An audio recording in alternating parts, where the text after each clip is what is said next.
Hey guys, it's Sam and this is the book Courtship Tag. This tag was created by Leah of Hill Loves Books and I was tagged by Adriana of Perpetual Pages, who is amazing. I will be linking both our channels down below for you to go and check out. Phase 1, Initial Attraction, a book that you bought because of the cover. Okay, quite honestly, I pretty much buy every book because of the cover. I will search for the best covers, and if the cover is better in the UK edition, I will get those. So let me just do a montage real quick because I've been really liking the whole montage thing. You can see all of the books that I have bought because of the cover. Not all of them, but a lot of them.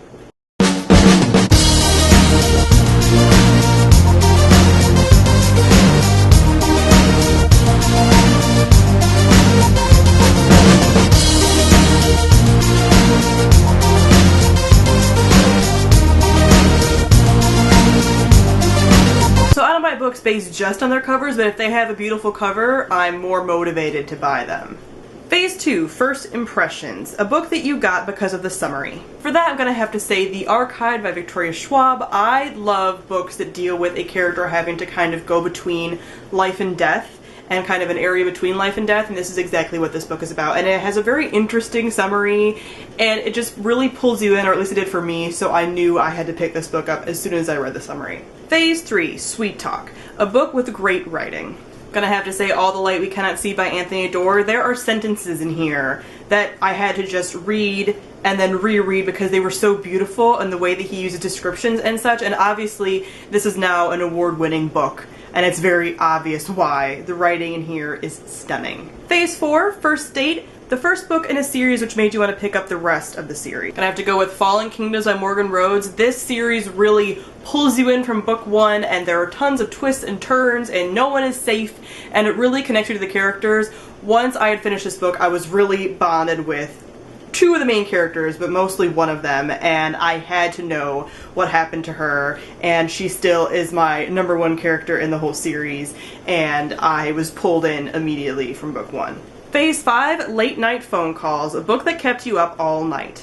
This happens a lot, but most recently it was The Final Empire by Brandon Sanderson. I finished this one day before yesterday. As of filming this, I pre-filmed, guys, obviously, but I was up until about 5 o'clock in the morning reading this.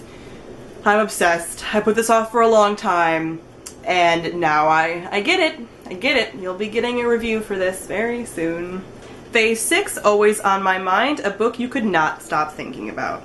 Do you guys wanna guess what series I'm gonna hold up now? Because I still talk about it on Twitter on a regular basis. The Grisha Trilogy by Leigh Bardugo.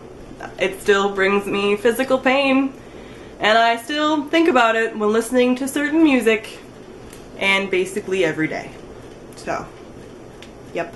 Phase 7, Getting Physical, a book which you love the way it feels. The Queen of the Tearling by Erica Johansson is a very physical experience. It's just nice and has that like satiny cover, and this is all like embossed and all raised, and it's beautiful, and the spine is beautiful, and it has the deckled edges, and it has the bookmark, and it's just a wonderful experience. I'm actually a little bit nervous about the second book coming out because the cover doesn't really match, so I'm hoping that they do match when you actually start seeing them in physical copies, because the arcs don't really match, and I'm just nervous because this is a beautiful, beautiful cover and just a beautiful edition, and it's just beautiful, and it's nice. It's buttery. It's buttery.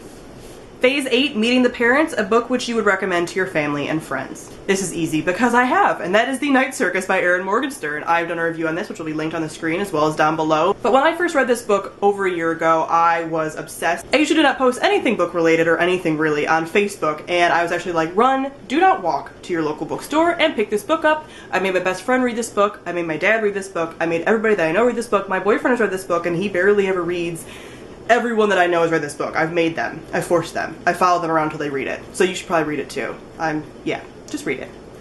Just read. Phase 9, Thinking About the Future, a book or series you know you will reread many times in the future. Some of the books I've already mentioned, like The Night Circus, which I have reread, and I also plan on rereading the Grisha Trilogy and Fallen Kingdoms and a bunch of other books. But for me, almost every year, I think I'll be rereading My True Love Gave to Me, which is the short story compilation of a bunch of authors. I just think this is a really great book to be reading around Christmas time. These are all Christmassy winter stories, and I just love short story compilations around Christmas because there's so much going on, but you can kind of read one story a night, and just had the whole Christmas feeling, and I just really like it. And a lot of these stories in here are cute. There's a few that I won't be rereading ever because I didn't like them, but there's a lot of it in here that are really cute, and I do plan on rereading this again this year. Phase 10 is Share the Love, Who Do You Tag? And I am going to be tagging some people down in the description bar because this tag has been going around. I'm not sure who's done it. So if you were tagged, you will be tagged down below. And if you haven't done this tag and you want to do this tag, feel free to do this tag. I've officially tagged you. So thank you all for watching, and I'll see all of you guys soon. Bye!